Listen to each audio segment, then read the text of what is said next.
folks, welcome back to the channel.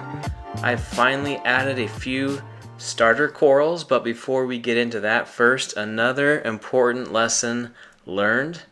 I unfortunately already have had a very large water spill and some water damage. A few days ago I had forgotten I had left my RODI unit on while filling my auto top-off reservoir. I came down to the tank that evening and found water overflowing from the reservoir and down in front of this little cabinet. And you can see here at the base of the cabinet, the base already started to swell due to the water damage. And with time, that swelling just got worse. So as a result of this, I had to drain the reservoir and move the stand to suck up all the water from the carpet. Luckily, it was clean water, so that was a good thing. I used one of those kind of carpet cleaners. We have one at home. If you're going to have a tank on carpet, I'd recommend having a carpet cleaner on hand to accomplish the task, to suck up the water. I think it's always a good idea to suck up any spills, and it worked great. But because this little cabinet was made out of particle board, it completely swelled. And it was very moist, and that moisture seeped up through kind of the base, and it started to become weak. And I just didn't feel comfortable using it again, using it again, because the reservoir, I think it's about 15 gallons, so it weighs a fair amount. So I picked up another cabinet that is actually made out of pine rather than particle board, so not as cheap, right? Still, pine isn't great for water, but it's a little stronger. And if I have a spill here and there, it's not likely to swell up as much and get brittle and weak like particle board will. So after getting the new cabinet in position and everything reinstalled, I picked up also a water alarm off Amazon. I actually picked up a couple of these. I put one inside the cabinet and I put another one behind the tank. And I'll put a link in the description below in case you want to pick one or two of these up. This, I hope, will prevent further larger spills if I forget to turn off my RODI unit while filling the auto top-off reservoir. And I hope I never have to hear this sound that it makes. That'll do a little bit better job of not forgetting. But if I would have caught this last incident a little earlier, it would have been much more manageable to clean up and address, and it may have saved that little white cabinet I was using and allowed me to kind of keep going as I was. So here I'm going to put my slightly wet or damp rock scrubbing toothbrush on the sensor to give you a sense of how it works and how loud it is. And the video does not do it justice, but it's easily as loud as a smoke detector in your house. And I think this will be a nice fail-safe if I ever forget to turn off my RODI unit when filling my auto top-off again. Eventually I'll probably pick up a couple of the Neptune leak detectors, but I think these two alarms will get me by for now. Now let's get into the starter corals, but before we do that, please hit that like button for me. It really helps me remain committed to documenting this tank's journey and keeps the inspiration coming, so I really appreciate it. First, before I add some starter corals, I had to scrub some areas of my rock to give them a place to live, if you will. If you watch my last video, I'm having an outbreak of ick, and as a result of heavy feeding of the fish in a relatively new tank, a fair amount of algae and brown diatoms kind of popped up. And this is natural with a new tank, but I might have egged it on a little bit more and got it a little bit worse than what you typically would see.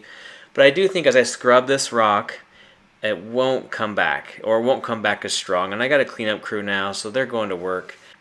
Now you'll notice I'm wearing some heavy-duty gloves that actually extend up to my shoulder. And not because I'm afraid to get my hands wet, but I like to keep my armpit and my shoulder dry if possible. It's also nice that the oils and stuff on your skin don't get into the tank. So these gloves are one of those kind of great purchases I picked up off Amazon that are great for tank maintenance. I'll link to them as well in the description below if you want to pick up a pair, but they've just been really great. And what I'll do over the next couple of weeks is scrub the rock periodically. I'll be really diligent with kind of changing out my filter socks every other day as well to see if I can get things looking a little better. And on a side note, my Kato actually stopped growing, which is a little odd, but this has happened to me before. I think Kato or Chato seems to struggle in new tanks, so I think I just need the tank to mature a little bit more. Now, prior to picking up my first starter corals for this tank, I sent out a poll and asked all of you which online coral vendor people really just like the best, and I got a lot of great feedback. But this comment right here really made an impression on me by Kalamazoo Reefer, and she recommended Tidal Gardens. So, and I also got another Reefer recommend Tidal Gardens in the comments. And they weren't an option in the poll, I just didn't have enough room to add more options. But that recommendation really inspired me, and I went to the website and I actually found 3 great starter corals that I picked up, and or what I felt were good starter corals that I would like to have in the tank for the long run. So I don't want starter corals that I don't want down the road, some kind of odd softy or GSP or something like that. Now, for some of you newer reefers, these may not be considered starter corals, but I have done this a few times in the past and felt like I'd give these three frags a shot. So I picked up an Aussie Teal Duncan frag, a small red acan frag, and a two-headed, almost two-head, pink tip frog spawn. And I always take pictures of all my corals every month or so I can be in tune if things aren't going well. Particularly, I take a picture of the base to see if it's receding with time or if it's actually growing down the base. And the frog spawn, it has great color, opened up pretty quickly. The red acan took a little bit more time to kind of puff up, if you will, but I likely was pounding it with 2-inch flow. The Duncan opened up without issue, but I did notice my swallowtail angelfish nip at it once or twice. So something I'm going to keep an eye on. Now, Duncans are some of my favorite corals. They are hardy, they look great, they actually sell really great, and they grow fairly fast if you feed them, from my experience.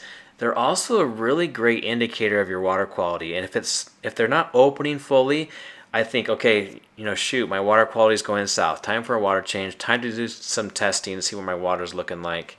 So they're a great kind of indicator of potential problems in the future. The funny thing is these frags are pretty small. So, you just kind of forget, when you're out of the hobby for a little bit and starting fresh, that, yeah, geez, these frags are small. But that's the fun part, right? Watching these little frags turn into colonies. So there you have it, folks. I'm going to use these 3 corals as indicators of my tank health, and we're going to see how they do over the next couple of weeks. And I'll make sure they're opening well and not showing any signs of stress or receding near their bases. And then I'll start adding more corals as I feel more confident that things are looking good. And on a side note, the ick outbreak has slowed and all my fish are still doing really, really well and eating well. So luckily, no losses, no fish mortality. So things are just looking great at the moment. So thanks again for joining me on this journey. Please hit that like button and subscribe, and I will see you guys on the next one. Happy reefing.